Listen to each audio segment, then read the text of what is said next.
Vamos a ver, el ser humano en su interior, si fuera más consciente de su auténtica naturaleza, su esencia, se daría cuenta que la felicidad es intrínseca. Es decir, cuando una persona toca su núcleo, se da cuenta de que ese núcleo es la fuente de la sabiduría, la fuente de la verdad, de la bondad, de la unidad y la belleza.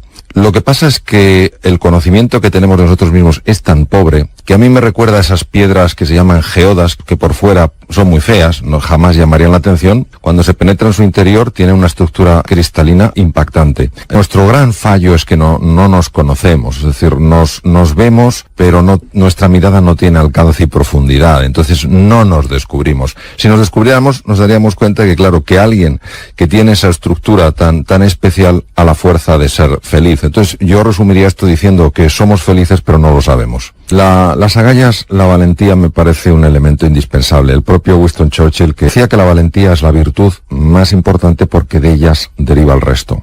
La valentía no es una emoción, la valentía es una decisión. Yo puedo tener muchísimo miedo como emoción y sin embargo decidir ser valiente. O puedo tener mucho miedo y decidir ser cobarde. Por tanto, al ser una decisión, al ser una actitud ante la vida, pues esto tiene una enorme resonancia con lo que es la libertad de la persona. Es decir, cómo yo quiero ser en este momento. ¿Tengo miedo? Naturalmente que sí. ¿Qué decido hacer? Decido que mi emoción de miedo me pare a la hora de defender aquello que es valioso, que me pare a la hora de buscar nuevas oportunidades en la vida. El problema fundamental de las emociones tóxicas no es ya que generen estos sentimientos incómodos a nivel consciente, es lo que se ha demostrado que son capaces de hacer a nivel corporal. A nivel cerebral, los estados tóxicos, es decir, cuando esa emoción, la desesperanza, la sensación de impotencia, la culpa, la vergüenza se extienden ampliamente en el tiempo, se sabe que matan neuronas cerebrales. Una emoción es un cambio corporal y ese cambio corporal implica cambios en los neurotransmisores, es decir, las hormonas intracerebrales, cambios en la química de la sangre y hay cambios en estos neurotransmisores, hay cambios en la química de la sangre que son muy, muy dañinos para las neuronas, sobre todo para las neuronas de la región del hipocampo relacionadas con la memoria y el aprendizaje. En segundo lugar, hay estructuras tremendamente sensibles a las emociones tóxicas, tremendamente sensibles, como todo el sistema de defensa. Contra bacterias, contra virus y tumores, el sistema inmunológico de una excepcional complejidad, casi tan complejo como el sistema nervioso central, y que tiene receptores en su membrana, es decir, puertas de entrada en el interior de esas células. Algunas de las moléculas que se liberan en la sangre cuando tenemos estos estados emocionales tóxicos, producen cambios muy negativos y llegan a inhibir el funcionamiento de estas células. Por eso, por ejemplo, una persona que está luchando contra un tumor, lo peor que puede pasar es que esa persona caiga en la desesperanza. El tema de las emociones tóxicas no debemos tomárnoslo de una forma ligera. Es decir, una cosa es tener momentos de desesperanza, momentos de impotencia, momentos de tristeza, momentos de culpa, de vergüenza. Yo creo que es muy consustancial con el ser humano. Y otra cosa es vivir ahí. Vivir en la desesperanza, vivir en la culpa, vivir en la ira, vivir en el resentimiento. Esto es muy, muy, muy nocivo. Este conocimiento de dónde se origina el miedo, en qué centros cerebrales, por qué se origina, da mucha luz a la hora de saber cómo se gestiona. ¿Cómo vas a poder gestionar algo que no entiendes ni siquiera cómo funciona? Si tú lo conoces, puedes comprender y entonces puedes gestionarlo y puedes superarte. Ese es el objetivo. Por eso, para mí, la ciencia siempre tendrá en mi vida un papel absolutamente esencial. Hoy se sabe que hay niños que nacen ya con una predisposición clara a ser más optimistas en la vida y hay niños que nacen con una predisposición clara a ser más pesimistas en la vida. ¿Qué quiere decir? ¿Quiere decir que venimos determinados por naturaleza? En absoluto. Quiere decir que venimos por naturaleza con una inclinación, con una tendencia a ver el vaso medio lleno o medio vacío. Se sabe cuando una persona está ilusionada, cuando una persona conoce estos procesos, cuando una persona está verdaderamente comprometida con entrenarse, le puede dar la vuelta a su personalidad como un calcetín. Es decir, una persona que nació con una tendencia a ver la parte oscura, negativa de la vida, empieza a ver el lado positivo. Claro, ver el lado positivo no quiere decir no ver la dificultad, quiere decir fijarse más en la oportunidad. Mientras que personas que nacen con la tendencia a ver el lado positivo, si se duermen en los laureles, si piensan que como ya han nacido con eso, pues está todo hecho, pueden ir perdiendo esa capacidad de ver el lado positivo, contaminándose a veces por la toxicidad que hay en el entorno. Porque muchas veces, sobre todo en situaciones complicadas como la actual, donde la mayor parte de las conversaciones lamentablemente son de tono negativo, que es el tipo de contrario que tendríamos que tener, se van contaminando si no hacen un trabajo, porque se fían demasiado con lo que nacieron. Entonces, al final, es verdad que hay personas que nacen con una lotería, les ha tocado la lotería, han nacido con una capacidad, sobre todo, de ver el lado luminoso de la vida, y hay otros que han nacido con un desafío. Pero esto es como todo en la vida. Unos nacemos con unas cosas, otros nacemos con otras, y al final depende mucho, no solo de ese temperamento con el que has nacido, sino de cómo tú, utilizando tu inteligencia y utilizando la fuerza de tu voluntad libre, vas moldeándote a ti mismo. Tenemos una inclinación, en general, a fijarnos más en lo que no tenemos que en lo que tenemos, en lo que no hemos alcanzado que en todo lo que hemos conseguido, en lo que está mal de la vida y no todas las cosas que están bien. Damos por supuesto tantas cosas y solo nos damos cuenta de su valor cuando lo perdemos. Una cosa es ser conscientes de que los límites que nos ponemos muchas veces son límites absolutamente falsos, que nos limitan, que nos encogen, que nos empequeñecen, y otra cosa es no ser conscientes de que como seres biológicos somos vulnerables, envejecemos, enfermamos, tenemos defectos, tenemos virtudes, tenemos cosas que no llegamos, y congraciarnos, aceptar esa realidad es fundamental. Muchas veces el grado de aceptación que tenemos con nosotros mismos es muy pequeño. Nos apoyamos muy poco en los fracasos, toleramos muy mal nuestras imperfecciones. Uno no se supera si se está constantemente criticando o criticando a los demás. Hay más que ver qué cantidad de gente o qué cantidad de personas nos quejamos y qué pocas personas están haciendo propuestas de mejora.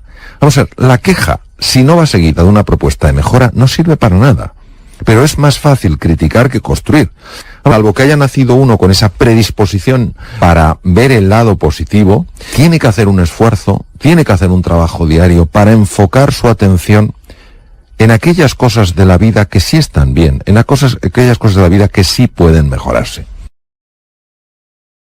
Encuentra tu oportunidad.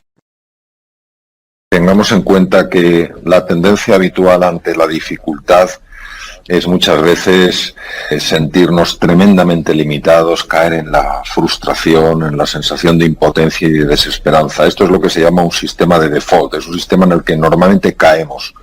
Y hace falta un entrenamiento, hace falta un mapa para saber cómo podemos activar otro sistema que tiene una conexión obviamente con los procesos mentales y cerebrales y que nos permite ver lo que normalmente está velado. Por eso es tan importante entrenar la mirada, porque si no aprendemos a mirar cualquier situación de una forma diferente, no podremos encontrar cosas nuevas, y muchas veces yo sé lo desafiante que puede ser mirar una situación, muy dura, con ojos diferentes, pero es que no tenemos más remedio, porque el dolor de la dificultad ya lo tenemos, el sufrimiento de la dificultad ya lo tenemos, pues vamos a esforzarnos en encontrar algo más que eso, en ir más allá del dolor, ir más allá del sufrimiento y encontrar la oportunidad. La oportunidad es aquello que tú entiendes que puede llevar tu vida al siguiente nivel, tu vida o la vida de otras personas.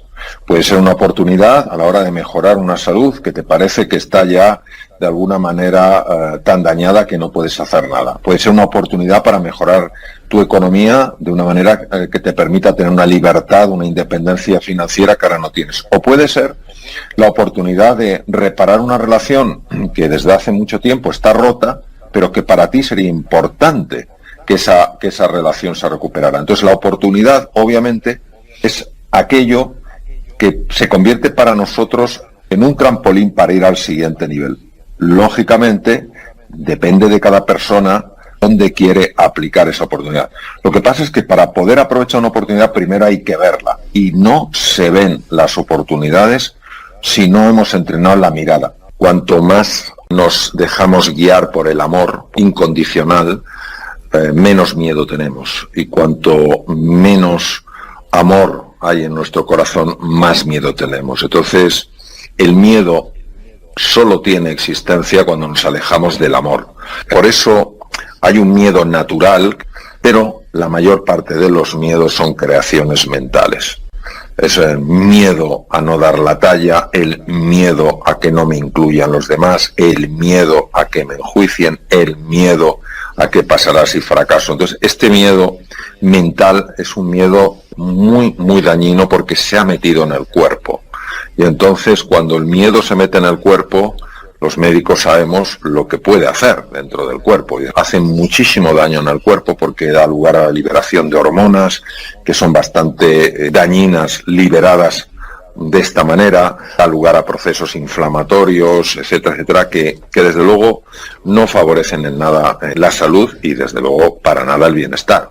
Esa idea muy cartesiana de que la mente va por un lado y el cuerpo va por otro es absolutamente obsoleta. Es decir, los procesos mentales afectan a los procesos corporales y efectivamente en algunas enfermedades que tienen una expresión física, naturalmente que se ve que detrás, escondida, hay una alteración en el funcionamiento correcto de la mente y que eso causa pues un cuadro de ansiedad, un cuadro de depresión, cuya expresión, repito, es física, pero cuyo origen, cuya verdadera naturaleza es mucho más sutil. No se puede ver como se puede ver la dolencia física, sino que es algo que está oculto y, sin embargo, sí aflora en forma de una enfermedad física.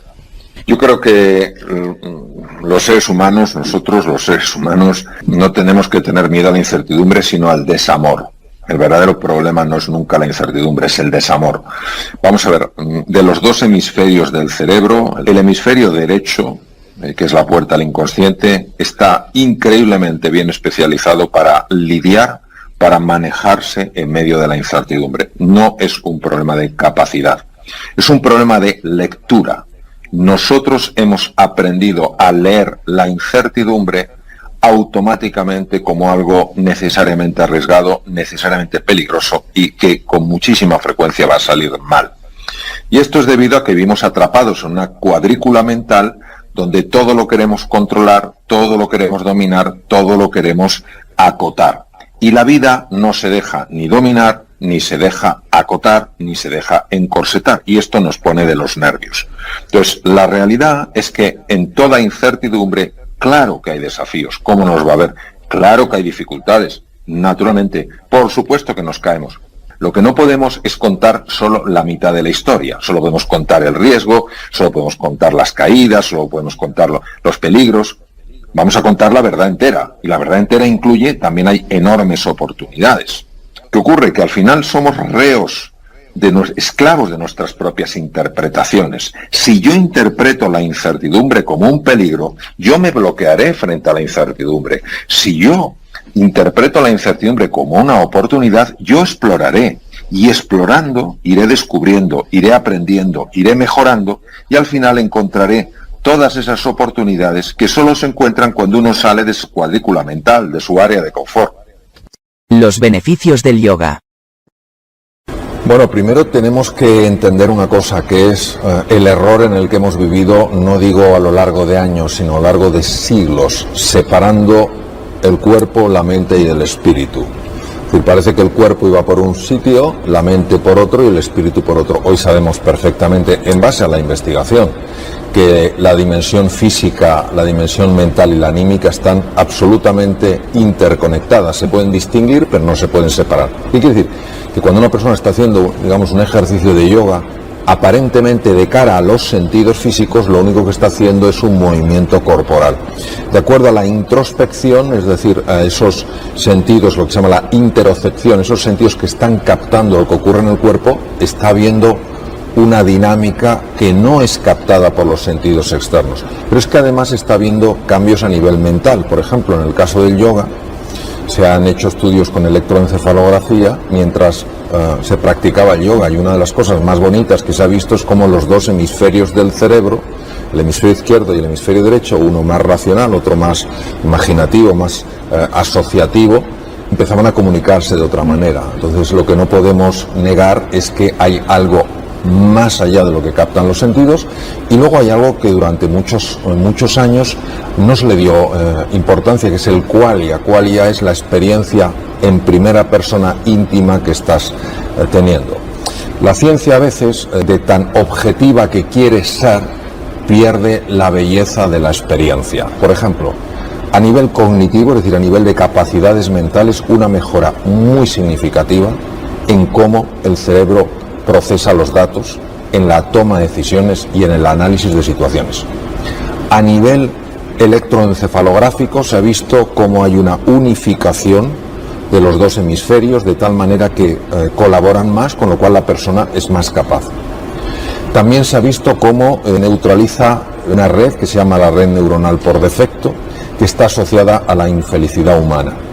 Desde el punto de vista biológico, lo que se ha observado, por ejemplo, es una mejora muy llamativa del sistema inmune, que es precisamente el que nos tiene que defender frente a las bacterias, virus y tumores. Una mejora, por ejemplo, del cuadro del síndrome inflamatorio crónico, que es una auténtica epidemia que va desgastando el cuerpo, mejora de cuadros prediabéticos, mejora de hipertensión arterial, mejora de cardiopatías, unido a otras prácticas como un cuidado de la alimentación. Se ha visto incluso que reduce el tamaño de las placas en las arterias coronarias, cosa que no se pensaba que fuera posible. Y desde el punto de vista de las relaciones,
lo que está claro es que la meditación, al inducir un estado de quietud interior, hace más fácil la escucha, hace más fácil la cercanía. De hecho, una de las prácticas más poderosas, a mí personalmente la que más me gusta en el mundo de la meditación, que es Metta Loving Kindness Meditation, es una meditación que indudablemente no solo te acerca a la persona que tienes cercana, te acerca incluso a la persona que está alejada. ¿Cómo sucede? Bueno, cosas que todavía tenemos por ver. Lo que no cabe duda es que bien hecho, si tú lo haces bien, no cabe duda que mejora cualquier dimensión del ser humano, porque todas están conectadas.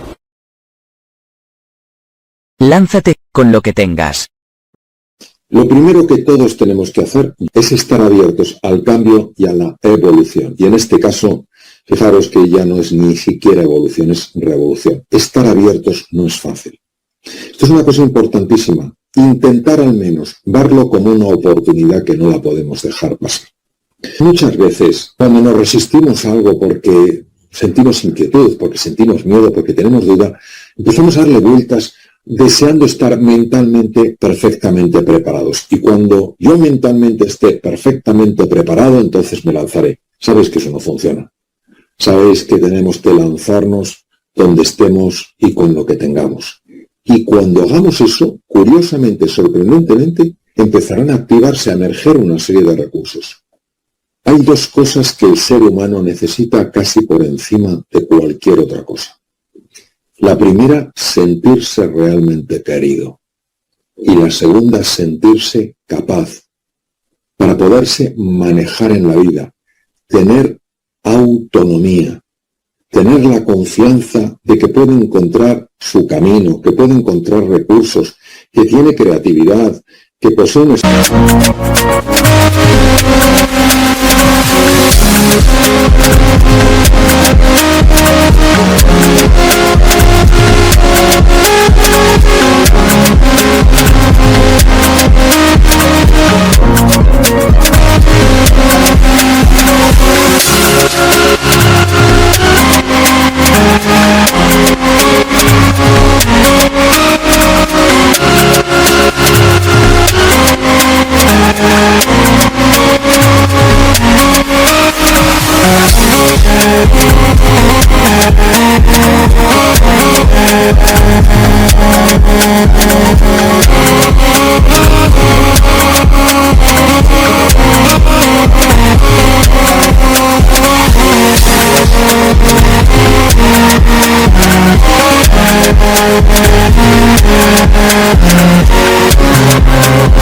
Espíritu emprendedor y que si los pone en juego, naturalmente que conseguirá resultados extraordinarios.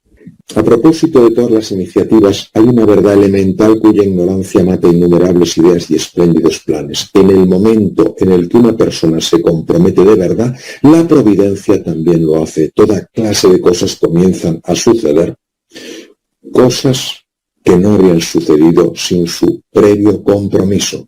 Todo un caudal de sucesos se pone en marcha con aquella decisión, ofreciéndole encuentros insospechados, recursos inesperados y ayuda material que nadie pudiera haber imaginado que pudieran suceder. Si crees que puedes o sabes que puedes, ponte en marcha.